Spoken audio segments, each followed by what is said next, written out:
Hi everyone, welcome back to GoLocal Live. I'm Arts and Entertainment Editor Ava Gaudet. And up next in the Navigant Credit Union Broadcast Center, I'm going to be talking to an actress who has been acting and directing in this community for about 3 decades. She is extremely talented and currently appearing in Second Story Theater's production of Crimes of the Heart. Very excited to speak with Lara Hakeem. Lara, come on up. Hi. Hey, how are you? I'm doing great. Lara, thank you so much for being here today. As I said, you have been on the scene in the New England theater community for 3 decades, which is hard to believe. Isn't it? So I cringed when I heard that. I went, oh my gosh, but yes.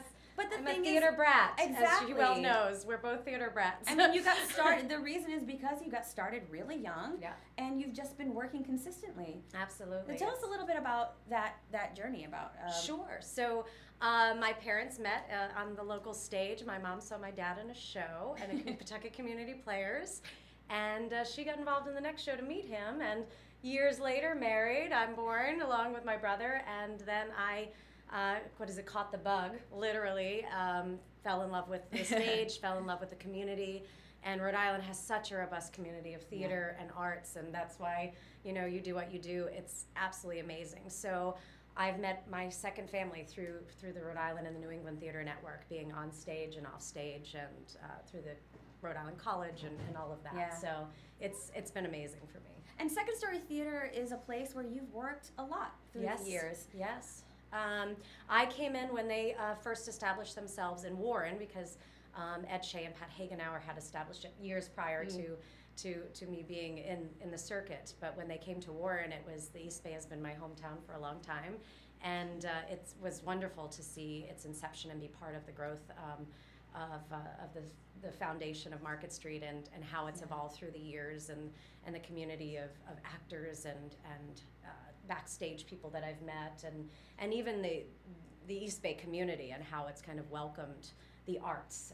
Warren and Bristol and Barrington, just the whole area is just kind of flustering with new, exciting opportunities. So the theater there has just come and evolved, and this show particularly is just one that syncs well with me, because I did it in college, played one of the roles in college, and when it came back and the opportunity under artistic director Ed Shea and the director Mark Peckham to be able to do this again is just so exciting. The moments of tender family sister moments have been beautiful. So Did you play the same role? No, I was so there's 3 sisters. It's a very nice, intimate, very talented cast. And it's 3 sisters going through crisis after crisis. And there's a little pestery cousin who in this production is played by Emily Lewis, named Chick. And I played her in college. So okay. I was actually, we were antagonists. So I'm the other antagonist of Chick now. I'm the sister that fights with her. So cool. so it's a lot of fun to watch even different versions of characters, and how people just interpret characters differently, and how you also interpret the piece differently. Yes. Now being in a different place in your own life. Absolutely. Taking it when I did in college, it was there's just so much depth when you actually are an adult and you go through all these crises in life, and this happens and one thing happens to the other, and as Beth Henley, the playwright, literally does in the play, when life hands you a lemon, make lemonade. And one of the characters in the play, in the middle of my character asking her, what's going on, why did you shoot your husband, and I'm not giving the play away, but that's a big part of the play, is trying to uncover what's happened with the youngest sister, Babe, shooting her husband. And when I ask her, she's like, I'm gonna make some lemonade. So it's how we react to crisis, and I think it's just such a great play, because it's something that you can bring, your teenagers to, and engage, the younger community into theater.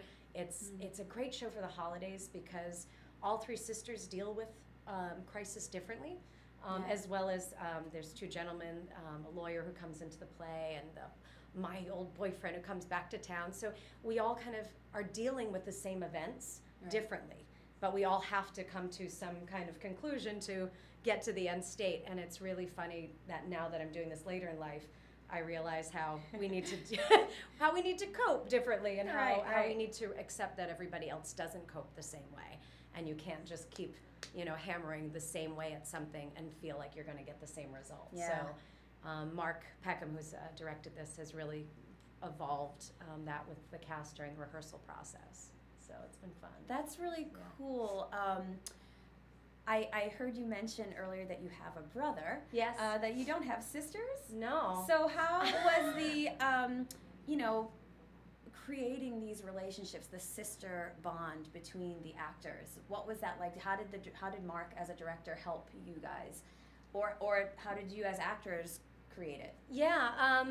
A lot of times within the process of any director, he'll sit down and we will start to decipher why we're doing what we're doing. Right. But there's a lot of table reading involved and just kind of working, sometimes it's even just working through the hairiness of props. So we're talking about making lemonade or having to eat cake on stage, and there's bonding moments throughout that process. And I'm very fortunate again to say with this cast and crew, I've known some of the cast prior to this and I've worked with them on other shows, and some I haven't.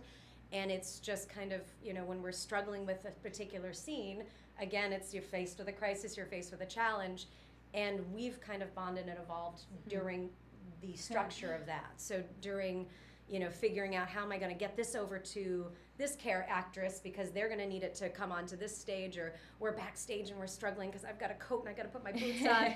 That bonding kind of happens along with the process. But then a lot of it also has to do with really understanding the text of the script and understanding the perspective of the other characters trying to get you to do something else. Right. So we really kind of talked about, what's the intention, or, for the boyfriend, there's kind of the boyfriend that comes back, and the scene that I have with him, it's really understanding, is he going to be mad that I left him? Is he going to be happy that I came back? Just, where is that ground? And we would even, we'd take our 15-minute breaks, and the actors would, and the tech team would still be talking about, well, I'm thinking this, and well, what the tech says this, and we just kind of keep evolving, and the passion's there, and if everyone's kind of diving in as a team, it's just like sports,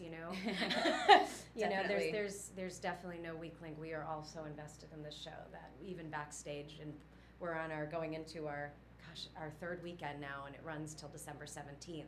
That we're still backstage going, I never thought of that, but I think this relates to this in my life, and then we start bonding some more backstage. Yeah, and then adding into the performance, I imagine, as the bonds really do get tighter, going through the experience of now performing the show every weekend. Absolutely. And it just gets richer and richer. Absolutely. There's little nuances and things that'll happen, and you'll turn and go, I didn't think of it that way, but you just delivered it differently, and now my delivery's different to you. Right. And you're like, why didn't I think of that 2 weekends ago? Then you tell everybody, come back. Right. I thought of something really cool. You should see it twice. Come back. At least twice.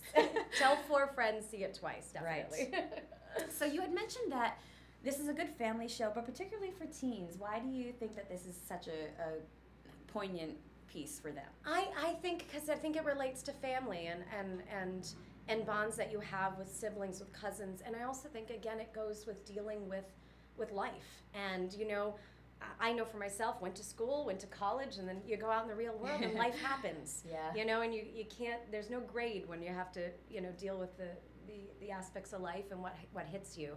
And I think that it's really fun to see. It's what's called a tragic comedy. Right. And that's kind of life. We're living a tragic comedy. And I think that young people really need to see how, first of all, just live theater, and know that, when I just went to see Justice League, and I was sitting there, and people, are talking because the actors on film can't see it. Then I go the next day, and I go on stage, and people are talking in the audience, and I'm going, they I know, can't I hear you. I think you're standing here. Yes. So I think it's really important for younger audiences to get involved and really understand the theater, and it's take your girlfriend on a date there, and really kind of understand that there's film, and there's such an appreciation for film, but there should be just an amazing appreciation for theater, and you're part of the experience. And I think that also is something that young people really need to kind of enjoy, at least participate in, and get out there and see some of the community theater and the professional theater that's out there. At Second Story, it's in the round primarily, so it's very sort of inclusive, and you're really feeling like you're right there. It isn't that kind of stuffy, I'm sitting in a raped audience, and you're, it's no, really cool. I'll see your vibe. shoes if you're in the front. Right. I will see your feet during the show. And it's true, you are part of the performance. Some people always talk about bows, and at the very end, giving your final bows. And some people like it, some people don't, from an actor standpoint. And I love it because it gives us an opportunity to say thank you for taking the story with us. Right. And for reacting with us, and us understanding it differently each time. That every audience is different, and that's also exciting for us. We can't have an expectation we walk in that they're going to get this joke or follow this storyline. We have to tell the story new and fresh each time, and our audience is hearing usually for the first time, and they're having different reactions, and again, sometimes they verbally tell us what they're reacting to, which is just exciting. And it's even exciting when mistakes happen. There's a point where we light matches, and everybody, we got it covered. It's okay that we're doing it. But you can hear, they're lighting a match. It's a tragic comedy. Is everything going to be okay? And it's just there's so much energy and adrenaline that happens when you're in the theater and you're on stage, and when you're off stage, when you're in the audience, you get that same rush. Definitely. I believe, and firsthand yourself. Yes, exactly. There's really an exchange of energy, and it's funny how the performers sort of influence the audience, make them laugh, make them cry, but how the audience can actually influence the performers too, because we're all alive in this same room, Oh yeah. I want to talk a little bit about another organization that you're a part of. I just think it's a really cool thing as somebody who has been a part of the theater community, sort of giving back in this organization. You're artistic director for an organization called Coast. Tell us a little bit about this and what you do with them. Sure. And this was a great, we wrote back and forth last night, so I appreciate that you're opening the door for this. So I hope I do this acronym right, but it is creating outreach. Do we have it? I wrote it down because I don't like messing these things up either. Creating outreach. There it is. Creating outreach about addiction, support together. Yes, and its founder is Annabeth. Please go to the site. It's .org. There's a great event happening on January 15th right here at the Vets Memorial. And I'm so excited. A few years ago, I became part of artistic director of this touring group, and it's drama therapy. So again, we talk about young audiences, but this is really a way to create an open forum to talk about addiction and say it's okay to talk about addiction and why addiction happens, and how can we as a community help, not just the addict and isolate that person, because that person doesn't have to be isolated anymore, nor should they ever have been. And so Annabeth is the playwright, worked with myself and a robust group of first a set of actors, and we started a tour that went to theaters. It went to Harvard Medical School. We went to rehab facilities, and it's going around New England, and we have kind of seasonal runs where we're brought into communities, and we perform this piece, and following the piece we'll do a talk back. And I've learned so much through our audiences there too. It's a very open forum where you can talk if you'd like, and you don't have to. You can watch, absorb what you'd like and leave. But to me, it's just a great use of arts and theater. And I can't speak as well as Annabeth, who is a therapist, with drama therapist. But I will say this January 15th event at the Vets, which you can find out through Coast, can get more information and share it with Ava for GoLocal. But it's really a huge event. I think it's 6 to 9 p.m. on the 15th, and you can get tickets to go to it.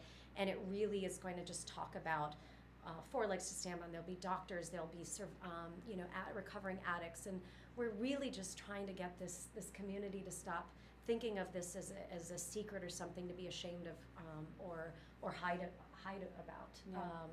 And it's close to my heart, and the more and more I talk to people, I find out it's close to everybody's heart. Some people talk about it more than others, but I think everyone's been touched in some way by an addiction of some sort. I mean, this is talking about, can be addiction of alcohol or narcotics or things like that. And I always relate it to, we all struggle with something that we just obsessed and can't get our head around.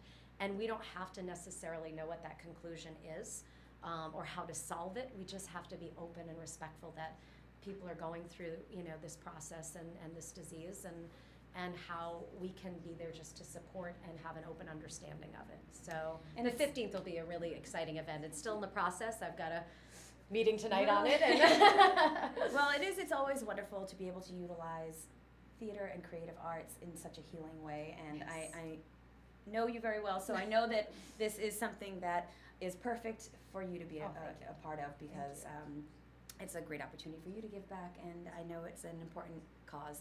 So, Lara, you can go check out Crimes of the Heart at Second Story Theater, running through December 17th. Lara Hakeem, once again, thank you so much for being here today. Thank you very much. It was a great time talking to you. Little recap of family. I know. Be sure to check out the 4 o'clock hour with Kate Nagel with News and Politics. That was my show for today. Thank you so much, and I'll see you next time.